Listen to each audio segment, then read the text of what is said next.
안녕하세요. 저는 57세의 아줌마입니다.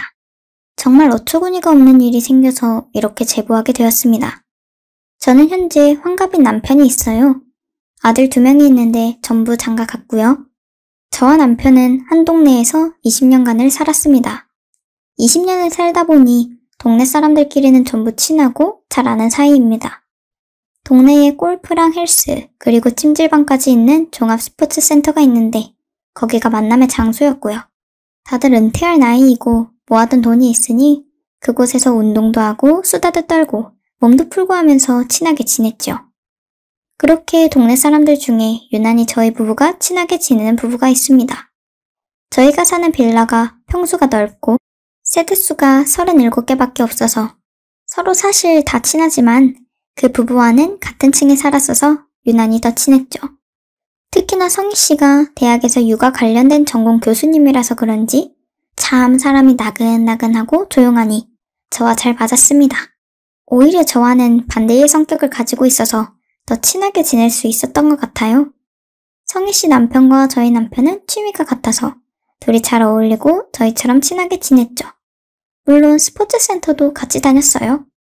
성희씨를 알게 된 지 10년 정도 되었는데 한 1년 전부터 제 연락을 피하고 스포츠센터에 잘 나오지도 않더라고요.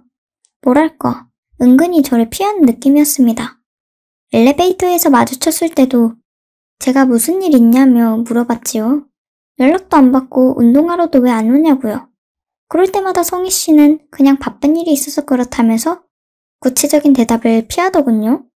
내가 무슨 잘못한 게 있나 했습니다.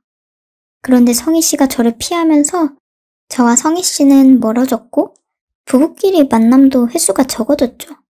그런데 참 이상한 게 같은 스포츠센터에서 친하게 지내는 아줌마들이 저한테 와서 묻더군요. 자기야, 요즘 남편이랑 사이는 어때? 자기한테 무슨 일 없지? 요즘 집안 분위기는 괜찮고? 무슨 일이 있으면 항상 우리한테 말해야 된다. 꽁꽁 숨기지 말고 힘든 일이 있으면 다 털어놓아야 해.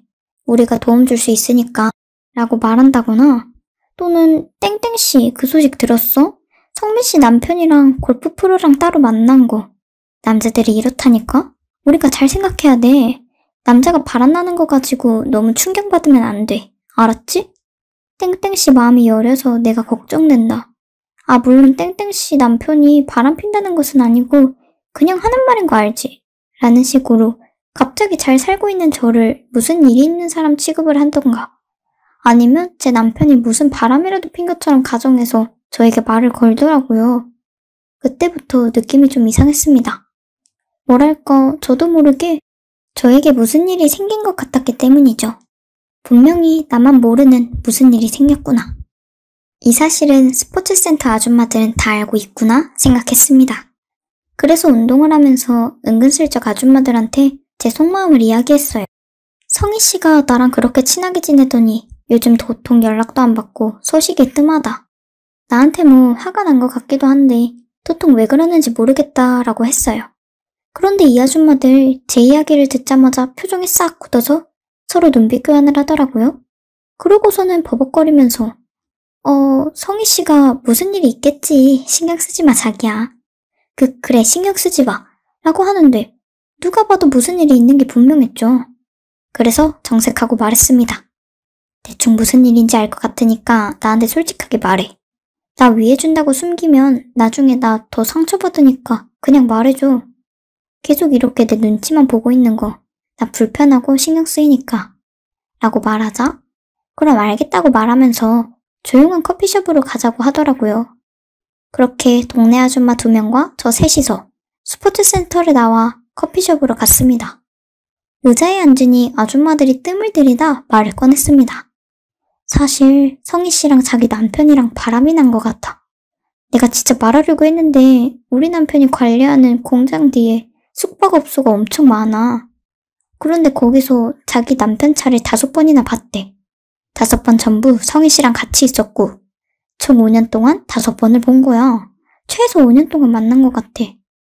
그리고 내가 이거 왕언니한테 말했더니 왕언니도 왕언니 딸이 10년 전에 성희씨랑 자기 남편이 성희씨 집에서 같이 나오는 걸 봤대. 그때는 왕언니도 본인이 직접 본 것도 아니고 괜히 자기가 입방 끝에서 잘 살고 있는 가정 파탄날까 싶어서 모른 척 한 거였고 라고 하더라고요. 그 이야기를 들은 저는 피가 머리 뒤로 확 쏠리는 게 느껴지면서 귀에서 삐 소리가 날 정도로 큰 충격을 받았습니다. 그 이후의 이야기를 더 들어보니 최근까지도 제 남편과 성희 씨가 만나고 있다는 사실을 들은 왕언니가 성희 씨에게 다른 집 남편을 건드려서 가정 파탄나게 하지 말라고 경고를 보냈고, 본인이 바람핀 사실을 들키게 될까 두려웠던 성희 씨는 저를 점점 피하게 된 거였고요. 얌전한 고양이 부뚜막에 먼저 올라간다더니 그렇게 조용하고 사근사근한 척 여자가 뒤에서는 저희 남편과 지도 새도 모르게 바람을 피고 있었습니다. 너무 화가 나고 도년놈들을 가만두고 싶지 않았지만 정말 가까스로 감정을 제어하고 차근차근 이혼 준비와 복수를 준비했습니다. 남편 핸드폰은 잠겨 있었고 모든 남편 관련 서류들에는 잠금이 걸려 있어서 증거 수집하기가 쉽지 않았어요. 차 블랙박스도 웬만한 기록들은 다 초기화되어 있고 그렇게 불륜의 증거를 못 잡지 않나 싶었습니다. 남편이 잘 때 남편 핸드폰을 가져와서 남편이 쓸만한 비밀번호를 다 눌러봤는데도 풀리지 않았죠. 망했다 싶었습니다. 그런데 남편의 노트북이 생각이 났습니다. 남편 노트북 기종이 저와 같은 건데 비밀번호 잠금이 걸려 있어도 전원 버튼에 지문 인식이 가능해서 전원을 누를 때 손가락을 길게 대고 있으면 바로 잠금이 해지가 되거든요. 그렇게 남편의 노트북을 소리나지 않게 꺼내고 자고 있는 남편의 검지손가락을 댔습니다. 세상에, 잠금 화면이 풀리고 바로 바탕화면에 들어가진 겁니다. 정말 천만다행으로 네이버도 자동 로그인 기능이 되어 있는 상태였고요. 메일이나 클라우드를 뒤지면 뭐가 나오지 않을까 해서 봤는데 아무것도 없더라고요. 그렇게 절망적인 순간에 혹시나 하고 네이버 채팅인 밴드에 들어가 봤습니다. 밴드가 켜져 있었습니다. 그 여자와 불륜의 증거가 그곳에 전부 있었던 것입니다. 그렇게 조신해 보였던 성희 씨는 뒤에서는 아주 온갖 잡스러운 말들을 제 남편과 나눴더라고요. 대화 내용을 전부 캡처하고 서로 주고받았던 사진들도 싹 다 저장하고 이혼 변호사를 찾아가 이혼 준비를 했습니다. 그렇게 준비한 소장을 들고 남편에게 이혼 선언을 했습니다. 아무 말 없이 조용히 이혼을 준비한 저에게 남편은 황당하다는 표정을 지었고 저는 쌍욕을 퍼부어 주었죠. 준비도 철저히 하고 새어나갈 틈을 안 주었으니 남편은 변명도 못하고 그냥 입만 벌리고 있더라고요. 야, 넌 내가 모를 줄 알았니? 너 성희씨, 아니 그 미친년이랑 10년을 만났더라? 양심이 있냐? 너가 그러고도 사람이야? 동네 사람들 니네 바람난 거 싹 다 알아. 20년을 산 동네에서 내가 너 때문에 얼굴을 못 들어.